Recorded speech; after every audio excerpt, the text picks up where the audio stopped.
मैं एडवोकेट सुमित कुमार झा आप सभी का अपने YouTube channel book of law में एक बार फिर से स्वागत करता हूं। जैसा कि आप सब जानते हैं कि मेरा चैनल लॉ से रिलेटेड है, इस पर हम कानूनी जानकारी देते हैं, लीगल प्रोविजन को डिस्कस करते हैं। हम सब जानते हैं कि 1 जुलाई 2024 से हमारा नया कानून लागू हो गया है, जिसको कि अभी हम पढ़ रहे हैं, और अगर कोई लीगल न्यूज़ आता है वो भी हम आपको बताते हैं। आज का हमारा टॉपिक ये है कि एक एप्लीकेशन जिसको फाइल करने से आप अपनी सज़ा को कम भी करवा सकते हैं, इवन माफ भी करवा सकते हैं।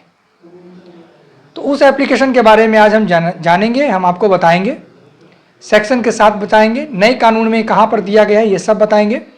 इसका प्रावधान पहले भी था, लेकिन पहले भी हमने आपको बताया है, लेकिन अब का जो प्रावधान है उसमें टाइम को लिमिट कर दिया गया है। ठीक है, तो आइए वीडियो स्टार्ट करते हैं और आते हैं अपने टॉपिक पर। सेक्शन 290 बात करता है प्ली बार्गेनिंग के बारे में। इस एप्लीकेशन का नाम है प्ली बार्गेनिंग।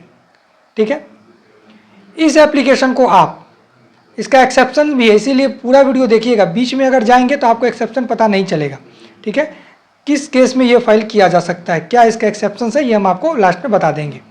अभी हम पहले एप्लीकेशन के बारे में जान लेते हैं। जब आप सेक्शन 290 को पढ़ेंगे, BNSS भारतीय नागरिक सुरक्षा संहिता एक्ट 2023 का, तो इसमें आप ये एप्लीकेशन लगाएंगे इस सेक्शन के तहत। इसमें नियम ये है कि जब चार्ज फ्रेम होता है, चार्जशीट में क्या अंतर, ये हमने आपको बता दिया है।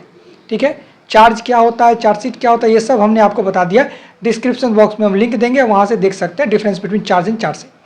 तो यहाँ पर बात की जा रही है चार्ज की, कि जब चार्ज हो जाता है, उस चार्ज होने के बाद 30 दिन, यानी चार्ज होता है आज, तो आज से लेकर के 30 दिन के अंदर अंदर आपको प्ली बार्गेनिंग का एप्लीकेशन लगाना होता है। ठीक है, और उसमें ये लिखना होता है, उस एप्लीकेशन में पूरा डिटेल बताना होता है किसका, केस का। ठीक है, कौन सी धाराएं यहाँ पर लगी हैं, को मतलब कौन सा चार्ज आप पर लगा है, और उस चार्ज की कितनी सज़ा हो सकती है, क्या मिनिमम, क्या पनिशमेंट है, क्या मैक्सिमम पनिशमेंट, मतलब आपको सब जानकारी उस चार्ज के बारे में है।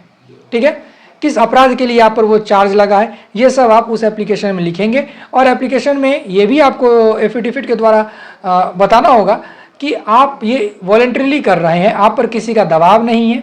ठीक है, और ऐसे ही अपराध में पहले आपको कभी सज़ा प्राप्त नहीं हुई है। ठीक है, ये सब आप लिख करके एप्लीकेशन के साथ अटैच कर देंगे।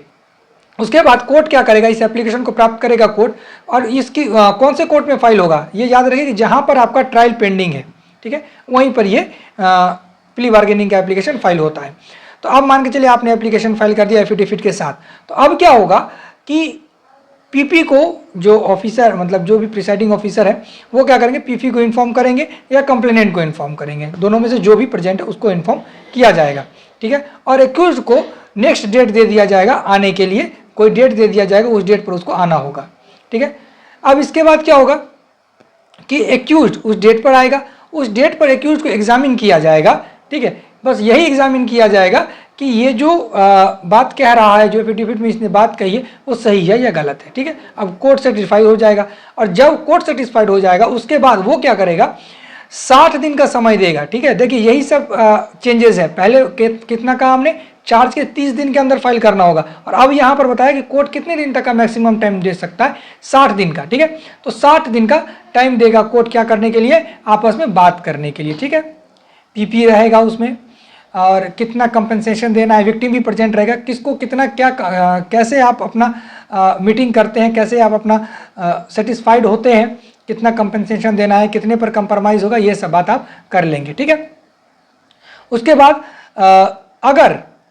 अगर कोर्ट को लगता है कि ये एप्लीकेशन दबाव में लिखा गया है, दबाव में इनसे इन बात को मनवाया, क्योंकि इसमें तो आप गिल्ट मान रहे होते हैं ना, इनसे ज़बरदस्ती ये गिल्ट मनवाया गया है, इनकी गलती नहीं है, और कहीं से दबाव आकर के ये एप्लीकेशन फाइल हुआ है, तो दोबारा से सब सेक्शन 1 पे पहुंच जाएगा। ठीक है, फिर से जांच की प्रक्रिया में ये चल जाएगा। अब 291 जो कि हमने मीटिंग की बात की, तो सब जितना भी इन्वॉल्वमेंट है, जितने भी व्यक्ति का, पुलिस का हो सकता है, विक्टिम का हो सकता है, पीपी का हो सकता है, सब आपस में बात कर लेंगे, मीटिंग कर लेंगे। ठीक है, और उस 292 में क्या होगा कि प्रिसाइडिंग ऑफिसर को उस मीटिंग का रिपोर्ट देना होगा कि ये हम लोगों ने बात की है, और जो भी मीटिंग का नतीजा है वो प्रिसाइडिंग ऑफिसर को बताया जाएगा।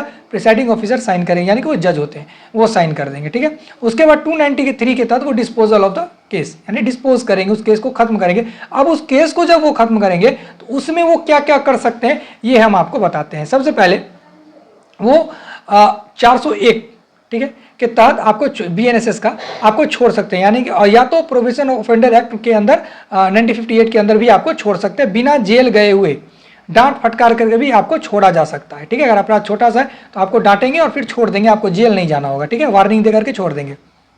लेकिन अगर अपराध वार्निंग देकर छोड़ने लायक नहीं है, उनको लगता है, तो वो क्या करेंगे 1/2 यानी कि half of the minimum punishment, जो मिनिमम पनिशमेंट होगा उसका आधा देकर के भी आपको छोड़ देंगे। या फिर आपका ये फर्स्ट ऑफेंस है, ठीक है, पहले कभी भी आपने कोई अपराध ही नहीं किया है, तो 1/4 यानी कि 1/4 जो मिनिमम पनिशमेंट होगा उसका 1/4 भी देकर के आपको छोड़ा जा सकता है। ठीक है, और अगर आप ना 1/2 में आ रहे हैं ना 1/4 में आ रहा है तो आपको 1/6 पनिशमेंट भी देकर के छोड़ा जा सकता है मिनिमम का। ठीक है, 1/6 पनिशमेंट देकर भी आपको छोड़ा जा सकता है। तो हमने आपको बता दिया कि ये एप्लीकेशन लगाने से आपकी सज़ा आधी हो सकती है, 1/4 हो सकती है, 1/6 हो सकता है, इवन ऐसा भी हो सकता है कि आपको डांट फटकार के छोड़ दिया जाए, आपको जेल भी ना जाना पड़े। ये हमने आपको प्रक्रिया बता दी, एकदम शॉर्टकट में हमने आपको बताया। अब हमको ये भी बताना पड़ेगा कि इसका एक्सेप्शन क्या। देखिए, इसका एक्सेप्शन है जो कि 289 में दिया गया है। ठीक है, BNSS 289 कहता है कि 7 साल से अधिक की जिसमें सजा होगी उसमें ये प्ली बार्गेनिंग का जो एप्लीकेशन है वो एप्लीकेबल नहीं होगा। ठीक है, उसके बाद इन्होंने कहा कि अगर आप किसी महिला के खिलाफ कोई अपराध करते हैं, किसी बच्चे के खिलाफ कोई अपराध करते हैं, socio economic condition of the country आपके अपराध से इफेक्टिव होता है, तो उस कंडीशन में भी ये सेक्शन 290 का एप्लीकेबल नहीं हो, यानी कि प्ली बार्गेनिंग का एप्लीकेशन मेंटेनेबल नहीं है।